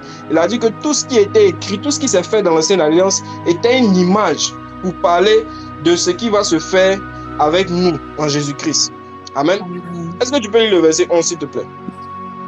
Exode 19 au verset 11. Qu'il soit prêt pour le 3e jour. Car le 3e jour, l'Éternel descendra aux yeux de tout le peuple sur la montagne de Sinaï. Amen. Donc la Bible dit l'Éternel descendra où ça? Aux yeux de tout le peuple. Amen. Aux yeux de tout le peuple. La Bible a bien dit quelque part que sans la sanctification, nul ne verra le Seigneur. Donc voilà ce passage qui confirme. Vous dit que après que tu sois sorti du monde, tu es déclaré saint et tu dois rester maintenant dans la sanctification, qui est une manière de vivre pour pouvoir voir Dieu. Amen. Mais maintenant, une fois que tu as vu Dieu, qui représente le fait de recevoir le Saint-Esprit, est-ce que ça veut dire que tu es consacré? Non. Donc tout le peuple était sanctifié. Moïse va sanctifier tout le peuple là. Et Dieu va maintenant venir sur la montagne. Est-ce que vous voyez? Pour parler au peuple d'Israël. Maintenant, allons dans Exode chapitre 28, c'est-à-dire quelques chapitres plus tard. Et lisons maintenant à partir du verset 1 jusqu'au verset 2. On va voir quelque chose maintenant. Où intervient la consécration? Exode chapitre 28, au verset 1. Fais rapprocher de toi Aaron, ton frère, et ses fils, et prends-les parmi les enfants d'Israël pour les consacrer à mon service dans le sacerdoce. Aaron Amen. et les fils d'Aaron, Nadab, Abihu, Éléazar et Itamar. Amen. Amen. Est-ce que vous avez compris? Dieu dit, tu vas prendre maintenant parmi le peuple qui est saint, Aaron et ses fils. Est-ce qu'on se suit? Il dit, tu vas les consacrer à moi. Donc, c'est deux niveaux de séparation. La première séparation, c'est que le peuple d'Israël était avec les Égyptiens. Et Dieu les fait sortir du pays d'Égypte. Ils sont déclarés saints. La deuxième séparation, c'est que Dieu a besoin des gens qui sont consacrés. Et il va prendre une tribu. Il va prendre Aaron et ses fils pour les consacrer. Ça veut dire que lorsqu'on rentre dans la dimension de la consécration, le nombre de chrétiens diminue. Amen. Amen. Est-ce que je m'adresse à quelqu'un? Amen. Plus on se rapproche de Dieu, plus on est dédié à Dieu, plus c'est un peu de personnes. Voilà pourquoi un des signes qui montre que les gens sont consacrés, ils ne sont pas avec tout le monde. Parce que la manière, le style de vie que Dieu va te demander de mener est bizarre et étrange. Donc ici, on voit un processus. C'est comme ça que Dieu fonctionnait. Il délivre le peuple d'abord du péché. Il les déclare saints. Ils vont commencer à voir Dieu. Voir Dieu ne signifie pas que tu es dédié à Dieu. Parce que c'est le même peuple qui a vu Dieu là, qui a fait 40 ans de désert à cause de la désobéissance. Il devait faire 40 jours pour arriver à destination. S'ils restaient dans leur consécration. Mais ils n'ont pas pu rentrer dans leur consécration. Ils ont fait 40 jours et 40 ans. Je m'adresse à quelqu'un. Dieu peut mettre un chemin qui est court devant toi pour ta destinée. Mais parce que tu ne veux pas rentrer dans ta consécration, ça sera long.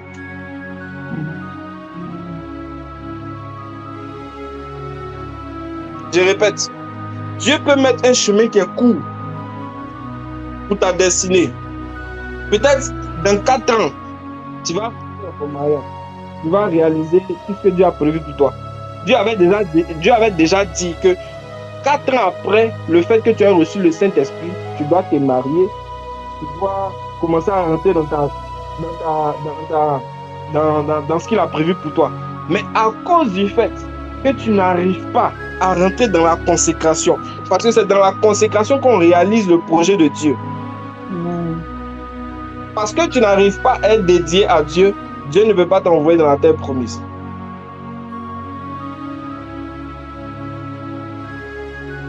Donc, ce soir, on entend parler de la consécration, pas parce que c'est un message trop élevé pour vous, mais parce que c'est un appel pour répondre à votre destinée.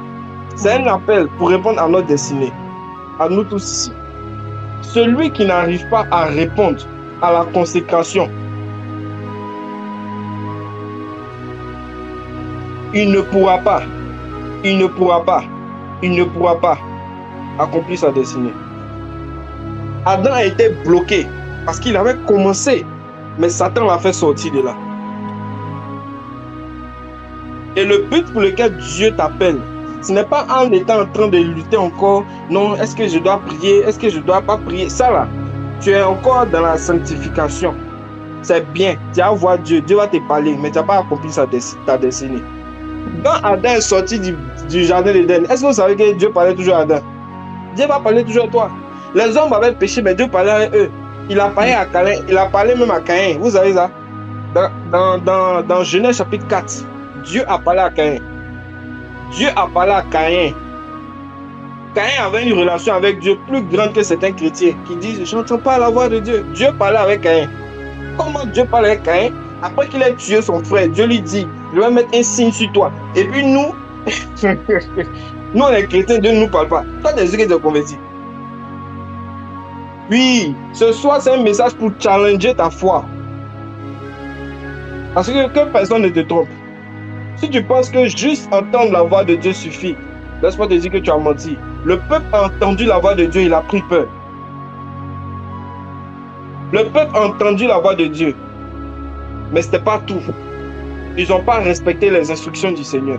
Ils n'ont pas pu rentrer dans la consécration pour leur faire rentrer, pour qu'ils puissent atteindre la destinée. Donc la consécration, c'est ce qui te permet d'atteindre la destinée. Et comme j'ai dit, la consécration, ce sont des lois personnelles que Dieu donne. Si vous lisez Exode, vous allez voir que Dieu va commencer à décrire des choses qu'il devait faire, une manière de fonctionner. Il ne devait pas manger certains animaux, il ne devait pas faire ça. C'est eux qui ont commencé à faire on ne mange pas porc là. Ce n'est pas les musulmans, les musulmans ont copié les juifs. Les musulmans sont des, excusez-moi, j'aime beaucoup les musulmans, mais je veux dire la religion de l'islam a copié les juifs, c'est tout. Donc les juifs ne mangeaient pas porc. Ils ne mangeaient pas souris, ils ne mangeaient pas épervier, ils ne mangeaient pas aigle, ils ne mangeaient pas corbeau. Il y a plein de choses qu'ils ne devaient pas manger comme ça. Ça, c'est lié à leur relation avec Dieu. Ils sont consacrés, ils sont en train de rentrer dans la consécration. Est-ce que vous comprenez? C'est-à-dire que ce que Dieu leur a donné là, ce n'est pas pour toi. Toi, Dieu te donne une autre forme de consécration. Et ce que toi, Dieu te dit de faire, ce n'est pas pour eux. C'est ce qui se passe en Christ. Ou quand des hommes de Dieu commencent à évoluer et à prêcher, ils vont commencer à prêcher leur consécration. C'est-à-dire, Dieu, toi, te dit, ne fais pas ça. Ça, c'est toi. Maintenant, tu vas aller dire que ça, là, c'est pas bon, on ne fait pas. Parce que toi, Dieu t'a dit de ne pas faire. C'est ça le problème. Là, je fais une petite parenthèse. En tant que chrétien, toi, Dieu te dit, n'écoute pas, par exemple, tel type de musique. Toi, tu dis, non, ça, là, c'est le diable. On ne fait pas ça là en Christ. Parce que c'est diable. C'est parce que toi, dans ta consécration, toi, Dieu te dit, ne fais pas. Est-ce qu'on se comprend? Amen. Toi, tu es pasteur. Dieu te dit, ne prends pas la dîme. Mais ça, c'est ta consécration avec lui. Tu peux enseigner pour dire, voilà, voilà, voilà. Mais tu ne peux pas forcer quelqu'un à ne pas faire. Parce que c'est lié à toi, toi seul. Toi, Dieu te dit, donne toutes tes prémices chaque mois. Tu ne peux pas forcer les gens à le faire. Tu peux rendre comme témoignage. Mais tu ne peux pas dire, celui qui ne donne pas ses prémices chaque fin de mois est un sorcier, ou bien chaque début de mois est un sorcier, ou bien est dans le faux. Malheureusement, par manque de connaissances ou par manque de sagesse, moi en tout cas personnellement, j'ai eu à prêcher des messages où c'était des consécrations personnelles. Souvent, ce n'est pas pour moi, c'est la consécration de quelqu'un qui parle. Quelqu'un dit, il ne fait pas moi, et puis il répète. Arrêtons de répéter la vie des hommes de Dieu. Hein. Arrêtons de prendre ce qui nous appartient parce que Dieu ne nous a rien dit là. Et puis après, on répète. L'œuvre de Dieu, ce n'est pas la répétition. Sinon, tu vas être un répétiteur. Et les répétiteurs, leur faculté, c'est qu'ils ne changent pas les classes. Ils restent au même niveau. Ils enseignent CM1, CM1 jusqu'à CM1, CM1, CM1. Ils ne vont jamais aller enseigner au secondaire. Quand tu es un répétiteur, tu restes à ton niveau. Donc, ne t'amuse pas à répéter parole de quelqu'un. Moi, j'ai répété ça pendant un temps, j'ai vu ce que ça m'a créé. Un homme, j'ai dit non, on ne fait pas ça. Moi, c'est prêt, il répète. Ça m'a bloqué, non? J'ai compris qu'on ne suit pas bêtement. Voilà pourquoi l'apôtre Paul disait, quand on te prêche la parole, prends ce qui est bon, laisse ce qui est mauvais. Ça peut être même ton père dans la foi, il t'enseigne des choses. Tu prends, tu dis oui, amen. Parce que la Bible dit, laissez-vous convaincre par vos dirigeants. Donc devant lui, il faut être un. Donc tu dis oui, amen. Mais ça ne veut pas dire que tu vas reproduire la même chose. Parce que tu prends ce qui est bon et tu laisses ce qui est mauvais. C'est ce que l'apôtre Paul a fait avec Gamaliel. Le premier père de l'apôtre Paul, c'était un juif qu'on appelait Gamaliel. Il dit ça dans Romains, dans 2 Corinthiens là-bas. Il dit, j'ai été enseigné dans toute la sagesse de qui? Gamaliel, qui était un grand rabbin. Et c'est lui qui a dit, quand on voulait chicoter une deuxième fois les pierres et ses disciples, c'est un pharisien. Il a dit, il s'appelle Gamaliel. Il était très considéré. Il a dit, ça ne sert à rien de les frapper. Parce que si vous continuez à les frapper, si ça vient de Dieu, ça va prospérer. Et j'espère que vous n'allez pas vous lever contre Dieu. Donc, il avait été enseigné par Gamaliel. Mais à un moment, il a laissé ce qui était de Gamaliel pour aller prendre ce qui est du ciel. Il a gardé ce qui était bon de Gamaliel et puis il a reçu des instructions du Seigneur. Où il va aller dire, je n'ai consulté ni la chair, le sang dans Galates chapitre 1. Il dit, mais moi-même, je suis allé en Arabie. pour aller consulter Dieu. Et je suis revenu. De sorte que l'évangile que je prêche, ce n'est pas un évangile que j'ai entendu dans la bouche de quelqu'un, mais c'est quelque chose que mes mains ont touché. Moi aussi, je suis devenu apôtre du Seigneur. Même si je n'ai pas vu Jésus-Christ physiquement, je suis devenu apôtre comme un avorton. C'était le message de l'apôtre Paul. Donc, je ferme la parenthèse. Faites attention. Ne prêchez pas consécration de quelqu'un. Sinon, vous allez casser vos têtes. Le jour où la personne, sa consécration va changer, toi aussi ta bouche va changer. Pas faire ça. Hein? Le jour où la personne disait non, la personne dit oui, toi aussi tu auras honte, tu vas commencer à dire oui, non. Ça, c'est suivre quelqu'un bêtement. Il faut être sage. Marche selon ce que Dieu te donne. Parce que chaque être humain reçoit une consécration particulière. La sanctification, nous tous, on l'a. Parce qu'on a la vie de l'esprit en nous. Mais chaque être humain est censé accomplir une destinée bien précise dans ce monde. Et sa destinée ne peut que se trouver dans la consécration. Donc Dieu lui donne des lois personnelles. Ça peut être similaire à quelqu'un, mais c'est personnel. Personnel. Voilà pourquoi le Saint-Esprit est venu dans ton cœur, toi seul, pour te donner des instructions, toi seul. Il est venu dans ton esprit plutôt.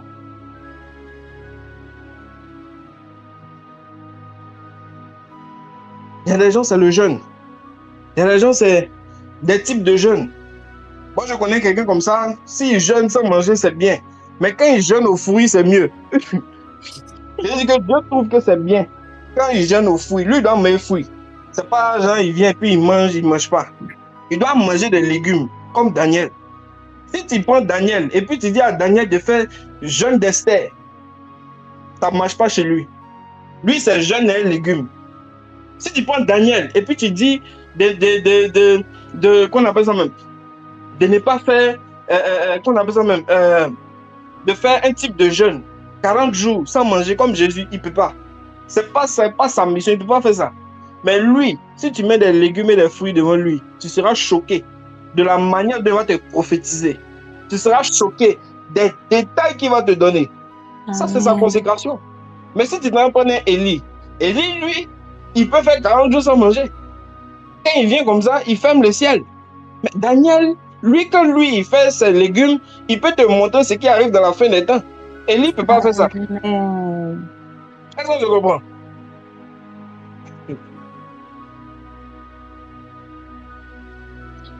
Donc, il y a des choses qui sont liées à ce que Dieu te demande. Ce sont des lois qui commencent à être personnelles. Dieu va commencer à te dire arrête Netflix. Dieu va commencer à te dire ne regarde plus telle chose à partir de telle heure. Dieu va te dire laisse Facebook à partir de 18h. Mais si tu t'amuses à aller sur Facebook, je t'assure que tu vas tomber dans le péché. Parce qu'en fait, le péché, ce n'est pas aller regarder une femme nue ou bien un homme nu. Le péché, c'est le fait de ne pas respecter les instructions ou les interdits. Je vais dire plutôt les interdits que Dieu te donne. Quand tu grandis avec le Seigneur, Dieu te donne un interdit. Interdit, c'est-à-dire que c'est une interdiction. Ce n'est pas quelque chose qui est écrit dans la Bible où on dit c'est péché. Non, mais pour toi, c'est une interdiction. C'est une loi personnelle. Je vous ai dit que le péché originel d'Adam, ce n'était pas lié à une Bible. Ce n'était pas écrit ne convoite pas. Ce n'était pas ça. La Bible a dit que Dieu lui a donné une instruction et un interdit. Il a dit ne mange pas. Il a dit tu peux manger ça. Mais ça ne touche pas. Donc, le péché commence même avec la désobéissance d'un interdit. Parce que l'interdit, là, si quand tu le touches, il est lié directement à ton esprit. C'est-à-dire qu'en fait, c'est quelque chose qui affecte ton esprit. Quand tu fais, ça touche ton esprit et ça te rend vulnérable à Satan. Même si tu n'as pas encore péché. En fait, c'est ce que vous devez comprendre. Plus tu grandis avec Dieu, il y a des choses qui sont liées à ton esprit et à ton âme. Parce que ton âme a vécu des choses sur cette terre. Et Dieu a designé ton esprit d'une certaine manière. Et Satan le sait. Donc, quand tu commences à marcher avec Dieu, Satan va essayer de te mettre dans la distraction. La distraction, c'est lorsqu'il te fait faire beaucoup de choses, mais il te laisse pas faire l'essentiel. Parce que Jésus a dit à Matthe que tu t'inquiètes pour beaucoup de choses, mais une seule chose est l'essentiel, c'est d'être au pied du maître. Mais toi, tu peux t'inquiéter pour beaucoup de choses. Mais la chose la plus essentielle, c'est être là. Et la consécration, c'est ça. On te montre la chose essentielle que tu dois faire, qui te maintient dans ta relation avec Dieu. Le reste, là, c'est à ajouter. Par exemple, il y a des personnes, quand tu te réveilles le matin, Dieu veut que tu prennes des temps de prière et de méditation profonde. Toi, tu te réveilles et puis tu écoutes tous les enseignements. Tu es en train de perdre ton temps. Est-ce que vous savez ça? C'est possible. Lorsque, au départ, quand tu es dans la sanctification, c'est rien. Mais quand tu es en train de rentrer dans la dimension d'instruction, un enseignement peut devenir une distraction parce que tu es arrivé à un niveau où tu dois écrire ce que Dieu t'a dit. Des instructions qui sont personnelles. Plus tu évolues dans le Seigneur, tu commences à recevoir des instructions. Tu persévères même dans l'enseignement. Mais quand tu grandis à un certain niveau, les enseignements doivent produire en toi une dimension de relation avec Dieu qui te permet de recevoir des instructions personnelles. Et c'est ces instructions personnelles-là qui deviennent la parole de Dieu pour toi. C'est ça qu'on appelle la parole de Dieu. Mes paroles sont esprit et vie. Tu commences à recevoir une instruction dans laquelle il y a la vie. Si tu ne respectes pas cette instruction-là, je t'assure que tu perds la vie, même si tu fais des activités spirituelles. C'est ce qui se fait, c'est ce qui se passe où souvent on a l'impression que on est en train de prier, on fait beaucoup de choses et puis à un moment, les gens, tu les vois plus, ils sont des bizarres, ils sont louloulou. Ils sont louloulou parce qu'ils font beaucoup d'activités, mais les choses essentielles que Dieu leur a dit de faire dans les secrets, ils ne font pas. Donc au bout de 1 mois, 2 mois, ils n'ont plus de force. Moi, j'ai vu ça même dans notre groupe. On va dire, on fait un programme, on fait. À un moment, Dieu, les gens ne piquent plus. Pourquoi? Parce qu'ils ont perdu la force. Ils ont perdu la force. Et si tu perds la force, tu perds le feu. Et si tu perds le feu, tu perds ton intérêt. Et tu vas commencer à te distraire dans plein de choses qui semblent être spirituelles, mais qui n'ont rien à voir avec les plans de Dieu pour toi à l'instant là, maintenant. Voilà pourquoi il faut écouter les dévanciers. Quand un dévancier te dit, là, il faut faire combien? Venez en prier. Il faut venir. Il ne faut pas dire non, c'est la même chose. Tu es en train de passer à côté. Parce que pendant un temps de prière, Dieu peut te donner une instruction personnelle qui va débloquer certaines situations. Mais tu as dit non, tu vas aller ici, tu vas aller... Et tu finis de faire ça après 2-3 mois. C'est la même chose qu'avant. On te gonfle, on te dégonfle. Tu te gonfles, tu te dégonfles. Je vous parle de ça parce que moi, j'ai vécu ça. Malheureusement, pour ne pas dire heureusement, j'ai appris de mes erreurs. Mais ça a pris du temps. Et je vais vous éviter ces erreurs-là. Si j'arrive à vous expliquer comme ça, c'est parce que j'ai vécu ça. Et je ne veux pas que tu vives les mêmes choses. Je veux que tu ailles vite. C'est possible d'être obéissant et aller vite avec Dieu. Amen. C'est possible d'être obéissant et de respecter les choses et Dieu aligne ça devant toi. Mais la sagesse, c'est le fait d'écouter Dieu. Est-ce que vous voyez? C'est le fait d'apprendre des erreurs des autres. C'est le fait d'apprendre des instructions. C'est ça qu'est la sagesse. L'intelligence, c'est le fait d'apprendre de ses propres erreurs.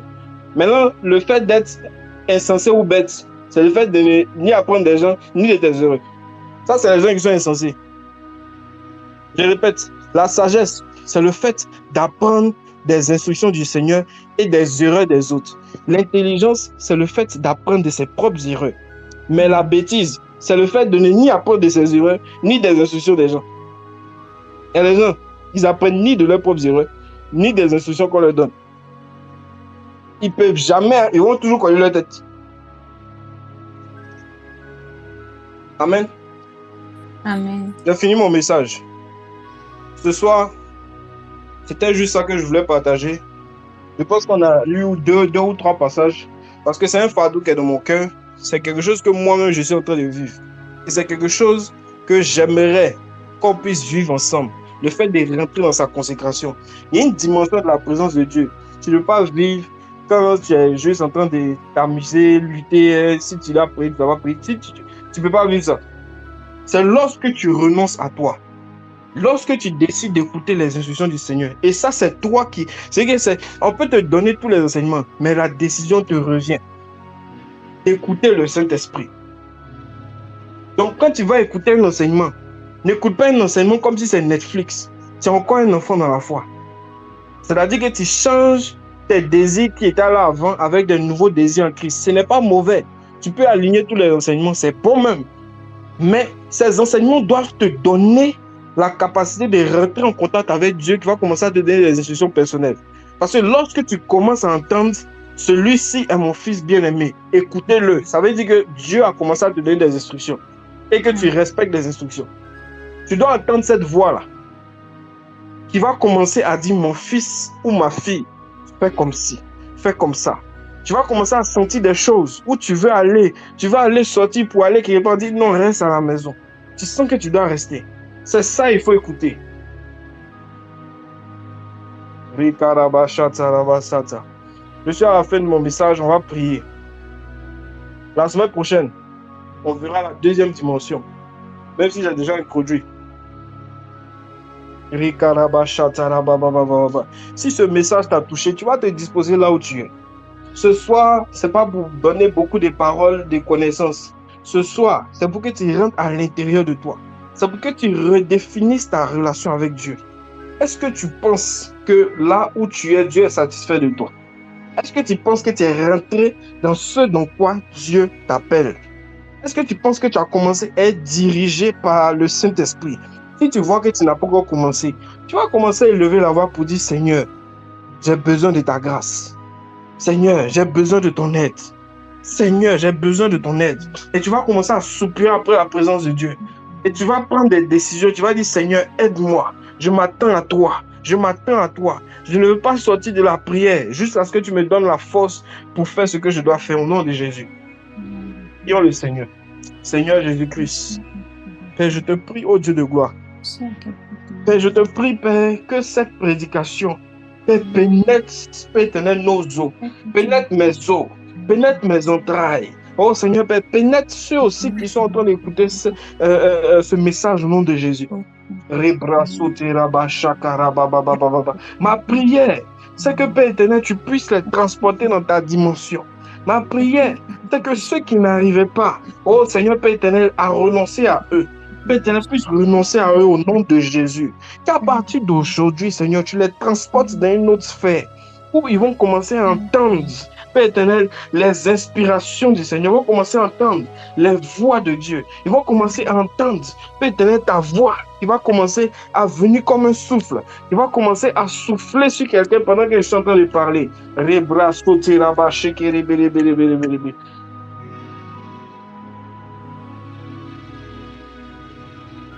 Pendant que nous sommes là comme ça, Dieu est en train de souffler sur certaines personnes. Il y a certaines personnes là où vous êtes, vous sentez comme il y a une énergie qui t'a pris. C'est le Seigneur qui est en train de te parler. Tu sens comme la présence de Dieu. C'est bien de faire l'œuvre de Dieu, mais Dieu seul sait le niveau où tu es en ce moment. Et le niveau où tu es, ce n'est pas ce que les gens pensent de toi. Tu dois aller encore plus loin. Je m'adresse à quelqu'un. Tu dois aller encore plus loin. Tu sens, Dieu te dit, tu dois aller, tu dois pousser encore. Mais c'est comme si tu n'arrives pas. Le Seigneur me dit de te dire, ne regarde pas à tes activités, ne regarde pas à tes occupations, mon frère. C'est le moment de rentrer dans la présence de Dieu. Si Dieu te conduit dans des temps de jeûne, dans des temps de discipline, où tu dois te reposer tôt pour commencer à prier, pour commencer à passer du temps dans la présence de Dieu, il faut le faire. Je m'adresse à quelqu'un, Le Seigneur me dit ça. Il est en train de te pousser, il est en train de t'attirer. Il y a une belle présence du Seigneur pendant que je suis en train de parler. Certains parmi vous vous êtes rendu compte que vous venez à peine de démarrer, de sortir du monde. Il y a d'autres qui se sont rendus compte qu'ils n'ont pas encore sorti du monde. Le Seigneur te tend la main ce soir. Mais si tu t'es rendu compte que tu étais en train de rentrer dans la sanctification, ou bien tu étais dans la sanctification, laisse-moi te dire que Dieu t'appelle à plus. Et coupe ou sépare-toi des choses encore qui sont du monde, qui sont dans ta vie. Coupe avec les choses qui t'empêchent d'évoluer. Il y a des gens, c'est des relations. Tu es avec un gars qui t'empêche d'évoluer. Il fait que tu tombes dans le péché. Pendant que je parle, le Seigneur ouvre mes yeux et je me trouve bizarrement quelque part. Et ce que je vais dire est un peu choquant, je ne vais pas parler directement. Mais je vois un jeune. Et pendant que je te vois, je vois que tu as entretenu une relation avec une fille. Et cette relation-là a commencé à impacter ta vie avec Dieu. Tu veux marcher avec Dieu. Tu veux aller plus loin avec Dieu. Mais il y a une fille que tu as convoitée, qui était dans tes pensées. Une fille où ton âme, c'est comme si ton âme est partie vers elle. Et le Seigneur me dit de te dire, à cause de ça, tu as commencé à faire des songes où tu voyais comme des femmes qui étaient un peu comme dénudées venir vers toi. Tu voyais comme des femmes venir sauter vers toi. Tu sentais cette présence bizarre. Quand tu te réveilles le matin, tu te sens bizarre. Il y a des choses qui se passent. Le Seigneur me dit de te dire, je ne dis aucun nom, je ne dis rien, mais le Seigneur me dit de te dire c'est le moment d'aller plus loin. C'est le moment de te séparer des mauvaises attractions. C'est le moment de te séparer des mauvaises relations. C'est le moment de sortir de là. Le Seigneur me dit, mon fils, sors de là. Sors de là. Et je vais te rendre pur. Sors de là. Et je vais purifier ton cœur. Une autre personne, c'est une femme, mais c'est la même situation. Dieu dit, il faut se séparer. Il faut se séparer. Ce soir, il y a des personnes qui sont dans des relations bizarres. Tu dis, ouais, c'est chrétien, tout ça, mais c'est bizarre. Si tu es dans une relation et tu sens que tes pensées vont toujours vers les choses bizarres, vous n'êtes pas mis ensemble pour vous marier, vous êtes célibataire, vous n'êtes pas encore marié, s'il vous plaît. Vous n'êtes pas, même pas encore fiancé. Donc, si tu sens que cette relation ne fit pas ou ne va pas avec ce que Dieu attend de toi, tu dois quitter là. Tu dois te consacrer. Tu dois te consacrer. Je ne sais pas pourquoi ce soir, le Seigneur me parle des relations. Le Seigneur me parle des relations amoureuses. Tu es dans une relation amoureuse, tu sens que c'est bizarre. Le Seigneur, dans ta relation avec Dieu, tu sens que le fait que le gars là soit là, tu n'es pas concentré. Tu n'arrives pas à vraiment prendre du temps pour le Seigneur. Il faut te concentrer sur les choses du Seigneur. Parce que tu ne sais même pas ce que Dieu a prévu pour toi. Il y a une autre personne que Dieu a décidé de visiter ce soir. Lorsque tu écoutais cette prédication, ça t'a vraiment touché. Et le Seigneur me disait qu'il te faisait aller dans des temps de méditation. Je te vois comme en train d'écrire dans un cahier. Je me retrouve dans une vision, je suis comme dans une chambre, les bras sautés, et je vois un cahier comme noir-blanc. Et je vois ce cahier-là, je te vois comme en train d'écrire dessus. Et le Seigneur me dit qu'il avait l'habitude, tu es chrétien, tu es converti, il avait l'habitude de te donner des révélations de la parole. Toi, c'est la parole, la parole. Quand tu t'assois, Dieu te parle plus que tu pries. Comment tu vas te reconnaître? C'est que quand toi, tu t'assois, c'est que tu es en train de prier, puis tu viens t'asseoir comme ça devant ton cahier. Dieu te parle plus que tu pries. C'est-à-dire que au lieu que tu sois en train de prier, oh Seigneur, je t'ai pris, toi, Dieu te parle, seulement ça coule. Le Seigneur me dit que tu es un enseignant de la parole. Amen.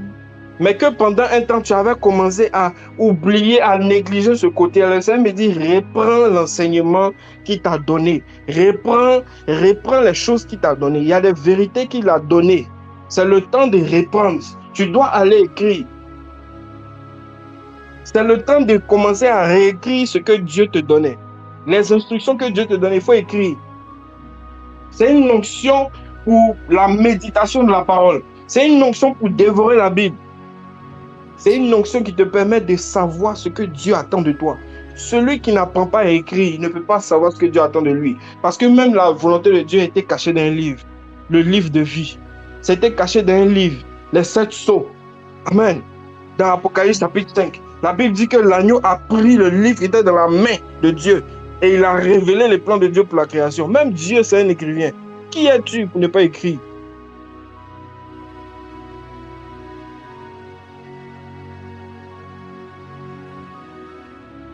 Amen.